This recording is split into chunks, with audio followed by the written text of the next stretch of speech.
Marilyn Bergier was born in the French-Canadian city of Saguenay. A bright girl, she showed signs of musical talent from a very early age, was fluent in both French and English, and dabbled in Spanish, Russian, and a host of other foreign languages. After graduating from Technical College with a media degree, Marilyn moved to Montreal by herself in 2005, leaving her parents back in Quebec City. She worked a variety of jobs, from sales assistant to freelance sound editor, but was ultimately focusing on a job in the finance industry.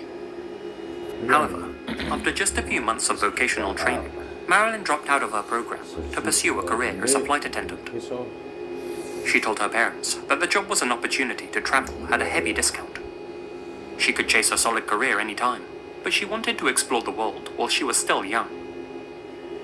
Marilyn's parents later said that such a decision was typical of their daughter, who was often indecisive and reckless. But if she believed that the job would make her happy, her parents supported her decision. In early 2008, however, Marilyn telephoned her mother to explain that she no longer felt safe in Montreal. Her mother asked her why, but Marilyn seemed unwilling or unable to explain. She invited Marilyn to stay with her back in Quebec for a couple of days. But as the weeks went on, Marilyn's short stay at her parents' house turned into a permanent residency. After a few weeks of living with them, Marilyn's parents asked her if she was ready to move back to Montreal. She replied by saying that she never wanted to return to that city as long as she lived. When pressed on why exactly, Marilyn simply burst into tears.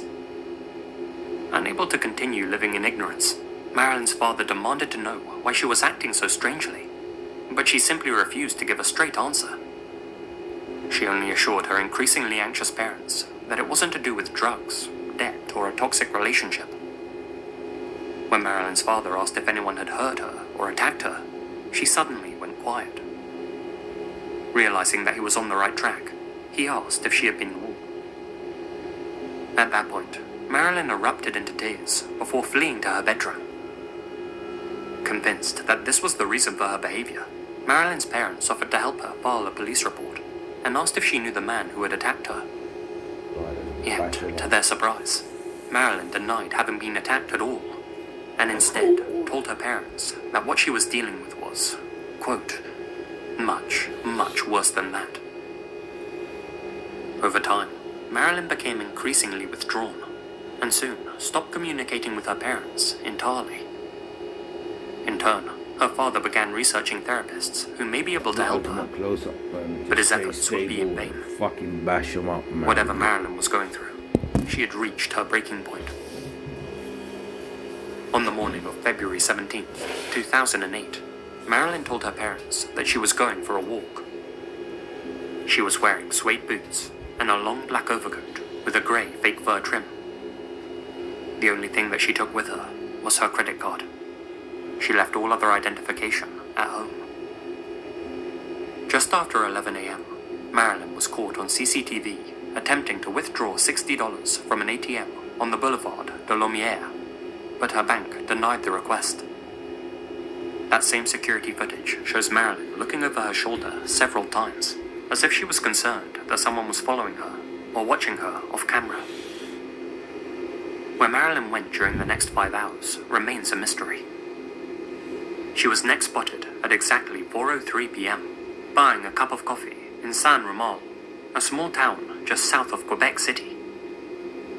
The barista at Café de Pau who served her later said that she had an air of sadness about her, but seemed incredibly anxious at the same time. The exchange marked the last time that anyone would see or talk to Marilyn. After that, she dropped off the face of the earth entirely. When Marilyn failed to return home that evening, her parents filed a missing persons report and plastered missing posters all over Quebec City, each promising a handsome reward for any information leading to their daughter's safe return. Hope burned brighter when renowned French-Canadian journalist Claude Poirier got involved. He personally went to the same ATM as Marilyn before she disappeared, and, based on the angle she was looking over her shoulder, he deduced that she must have been looking at a car parked on the street outside. While it was possible that Marilyn used public transport to travel to Café de Pau, she wasn't caught on any other CCTV cameras. Her sudden appearance at the cafe suggested that someone had given her a ride. Police theorized that this person could be the key to uncovering Marilyn's whereabouts. Question is, who were they? In the year following Marilyn's disappearance, the authorities begged witnesses to come forward and went so far as to release the ATM surveillance footage. Sadly, this resulted in no new leads. Local law enforcement found this baffling, since Marilyn had last been seen in well-lit, busy public places. Dozens of people had witnessed her final moments. The CCTV footage was testament to that. But bizarrely, not a single person approached the police with any information whatsoever. At least until early 2010, when Claude Poirier uncovered a promising lead. In January of that year, Monsieur Poirier was contacted by a man who claimed to have seen Marilyn in a place called Hawkesbury, just south of the Ottawa River. He recognized her from the ATM footage, but claimed that she had been living peacefully in Hawkesbury for almost a year. As far as he knew, she was happily in a relationship and appeared to have no idea she was missing or that anyone was looking for her. When officers traveled to Hawkesbury to corroborate the man's story, they showed a photograph of Marilyn to some locals at a diner. Many of them claimed to recognize her, with one of them even claiming that she had eaten there on more than one occasion.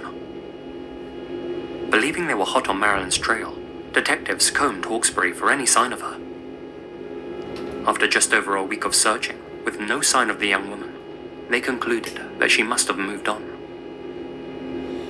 Between the years of 2010 and 2017, the investigation into Marilyn's disappearance stagnated, and the case eventually went cold.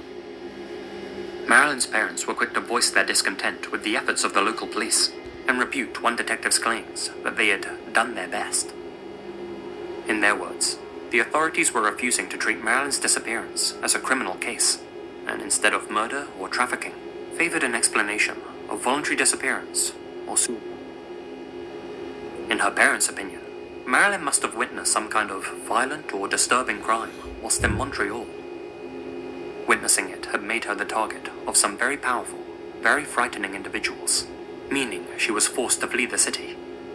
But then, somehow, those same individuals tracked Marilyn down to her parents' house in Quebec, and after following her all the way to a small, suburban town, they silenced her forever.